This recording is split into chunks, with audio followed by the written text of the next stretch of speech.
Hello বন্ধুরা, কালকে মহালয়া গেছিল। মহালয়ার সকালটা তোমাদের কেমন কাটলো অবশ্যই জানিও আমাকে। দেখো, মহালয়ার দিন আমার শাশুড়ি মা সূর্যদেবকে প্রণাম জানাবেন বলে ঘটির মধ্যে গঙ্গা জল নিয়ে তার মধ্যে ঘি, মধু, দুব্ব, জবা ফুল, এদিকে প্রদীপ জ্বালিয়ে নিয়েছে মা, এদিকে ধূপকাঠিও জ্বালিয়ে নিচ্ছে। জ্বালিয়ে নিয়ে সূর্যদেবকে প্রণাম জানাবে। দেখো, ধূপকাঠি জ্বালিয়ে নেওয়া হয়ে গেছে। তো অনেকেই কালকে মহালয়ার দিনে তর্পণ করতে গেছিলো। অনেকেই মহালয়ার দিন যায় গঙ্গায় তর্পণ করতে, তা আমাদের আর যাওয়া হয়ে ওঠে না। এই জন্য এখানে সূর্যদেবকে প্রণাম জানানো। এই যে আমরা ছাদে গিয়েই সূর্যদেবকে প্রণাম জানাবে মা। এই ছাদে চলে এসেছি। কালকে তো প্রচণ্ড বৃষ্টি হয়েছিল, দেখেছিনি, তাই ছাদটা পুরো ভিজে দেখো।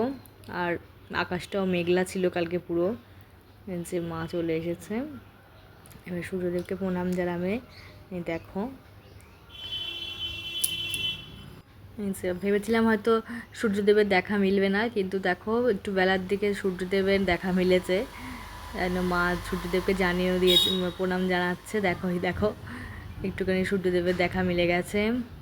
তোমাদের মহালয়াটা কেমন কেটেছে বন্ধুরা অবশ্যই আমাকে জানিও কমেন্ট করে।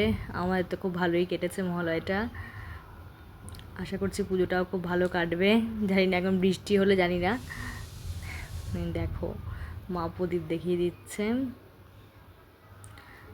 অনেকে গঙ্গার ঘাটেও যাও, তোমরা কি কেউ গেছো বন্ধুরা গঙ্গার ঘাটে তর্পণ করতে?